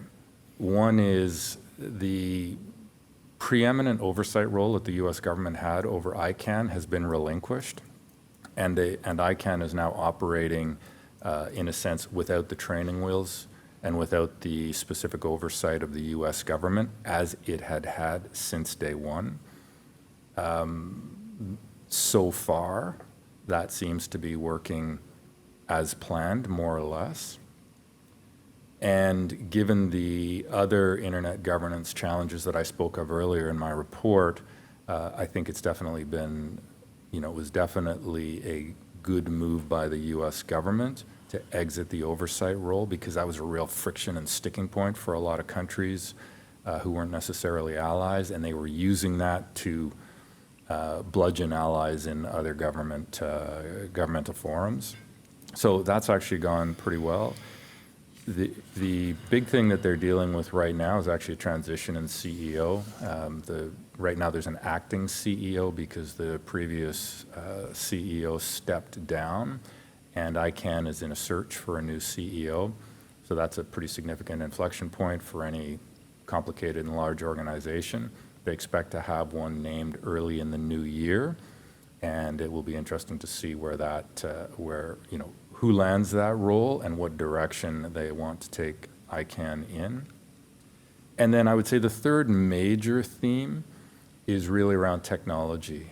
With the advent of new technologies and the declining growth of the domain name business, those two things coming together are pretty significant trends that ICANN's going to have to keep an eye on, because their own revenue is funded primarily through domain names.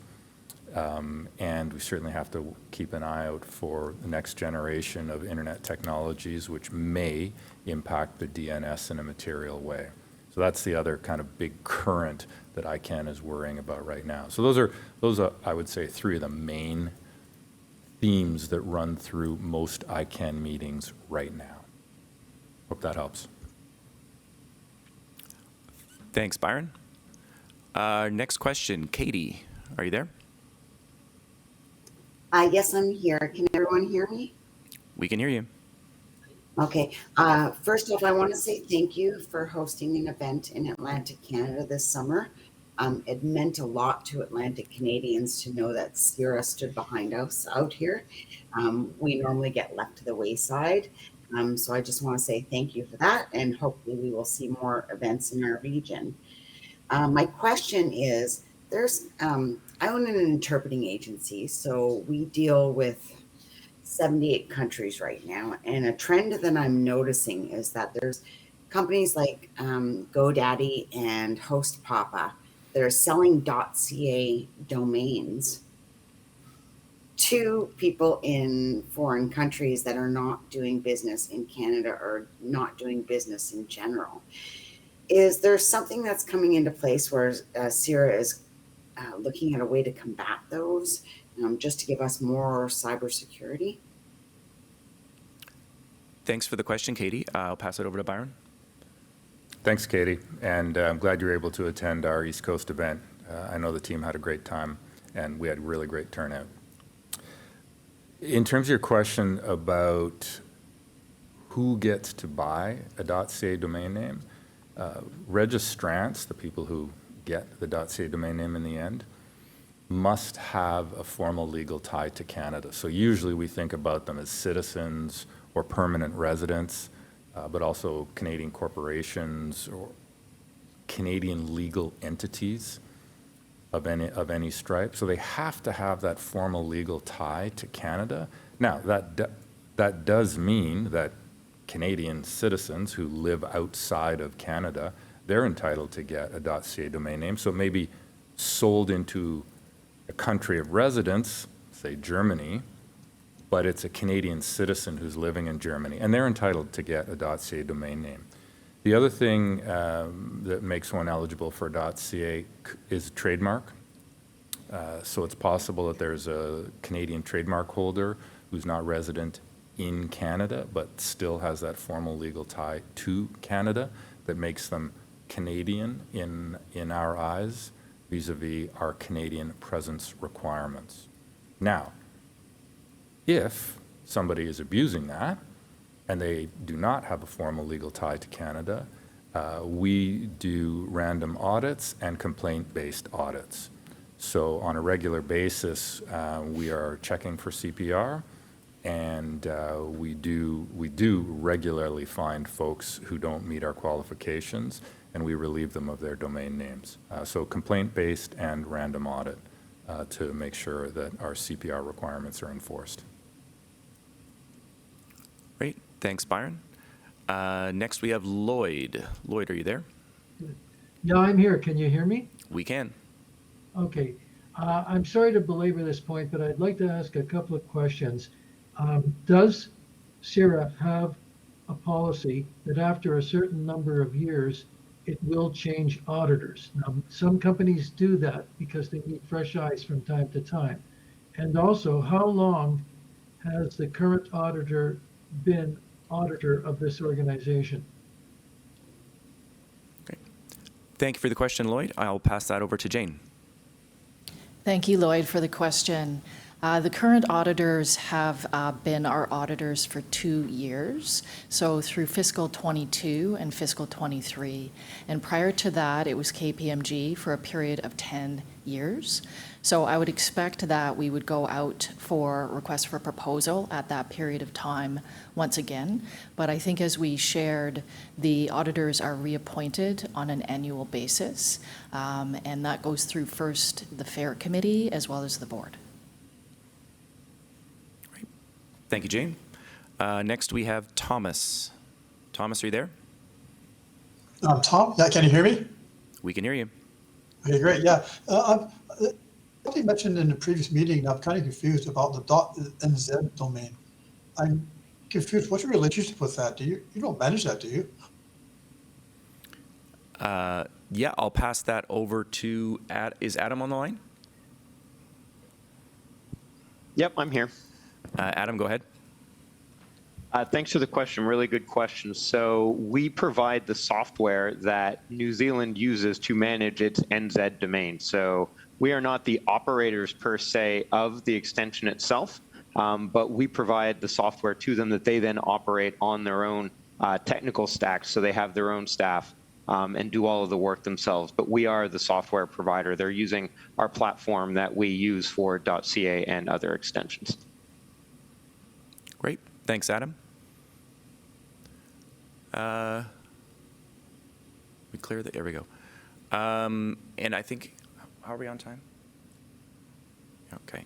This is the last question in the queue. I don't know how much more time we'll have, so if you want to jump in the queue, you should probably jump in pretty quickly. Daniel, go ahead. Hello. I just wanted to thank Spencer for the mention of the virtual Canadians Connected coming up. I'm looking forward to that. And I also wanted to thank you for the Canadian Shield. I think it's great service. And so that was it. Thank you. Okay. Thanks, Daniel. We love Shield. I had nothing to do with it. Just kidding. Andrew, you're next. Hi there. I guess a little observation is we spent a lot of time talking about auditors, and it strikes me that's an operational issue. Yes, in a way, people want to ask questions about money, but at some point, you have to say we have a management team that are running an organization, and if they're not doing a good job, then there's the elections for the board to make changes. So the problem is when you're running a corporation, you have to look at things from high level and not get stuck down in the weeds. So it strikes me it's kind of a waste of time for 132 people, maybe subtract maybe 3 because they're really into it. But I like more the approach of maybe there could be a user community that could work more closely with the management team and ask the questions they want to ask on a direct and offline fashion, and then put together a report that maybe then gets voted on as just as simple, this is a vote, as opposed to spending a lot of time, which is really a lot of time of your folks' time, a lot of our time, and really not that useful. On the project side, I think it could be the same kind of approach, so that people could look at the project list that you're looking at doing and maybe have input to it. And conversely, maybe have an idea of a project that they put up as a proposal. Not that it's going to happen or not, but just as an idea. Okay. Did you have a specific question or?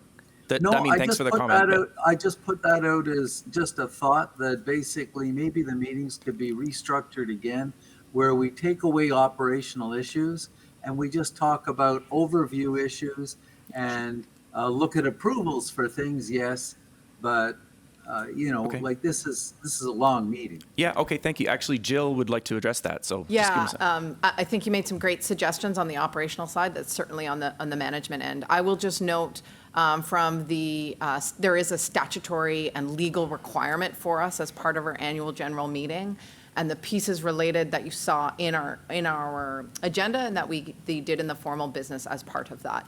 And so we certainly respect your time and our time, and recognize that, historically our AGMs have been quite long. And so we worked as hard as possible this year to keep it as concise and condensed as possible while ensuring we meet our statutory requirement as per the Canadian Nonprofit Act, and as per our requirements of our annual general meeting. So heard you, some pieces, unfortunately, we can't change because it's law. Byron Okay. wanted to. Byron?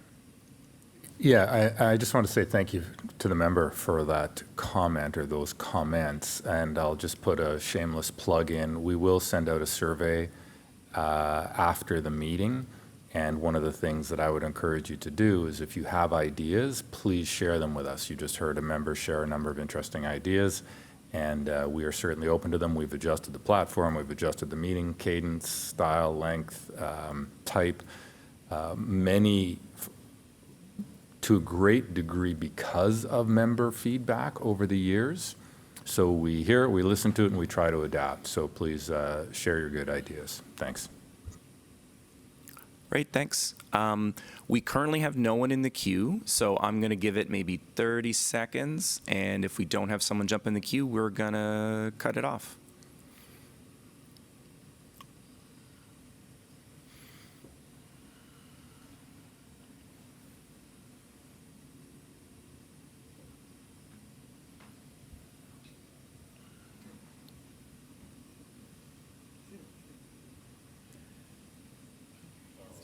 Are we going to allow it? Yeah, so we are only open to people who have yet to, Pedro.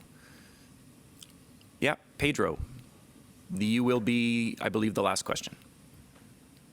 Okay, can you hear me? Hello? Pedro, are you there? Yeah, can you hear me? We can hear you. Okay, I have, I'm curious about who is using the .ca domain. Is it business? Is it individuals? Can you provide us with kind of a bulk figure of what percentage is businesses, what percentage is individuals, and hopefully some numbers on how these two have been growing over the years? Yeah, thanks for the question, Pedro. I believe we have Mark, the general manager of .ca, available. Mark, are you there? Yes, I am. Sorry, I just want to make sure I understood the question. It's the number of registrations, the split between businesses and individuals. Is that correct? I believe that's what Pedro was asking, is sort of a general breakdown of the types of organizations or individuals that use .ca. Okay. While we don't have exact data on these kinds of data, because the information is not always available to us at that level, it's not always clear in terms of some individuals actually register .ca for business purposes.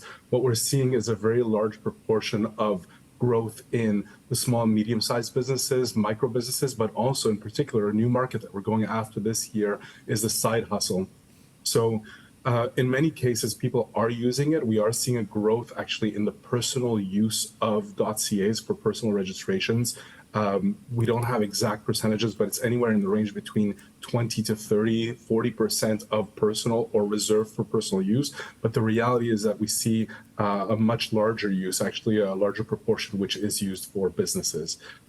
Significant growth in that gray zone where it's both personal and businesses on the side that are growing up. So we're monitoring that carefully. We're trying to understand exactly where the greatest interest is, of course, but our message remains the same. .ca is a domain name for Canadians that is reserved specifically for Canadians. Byron mentioned the Canadian presence requirements.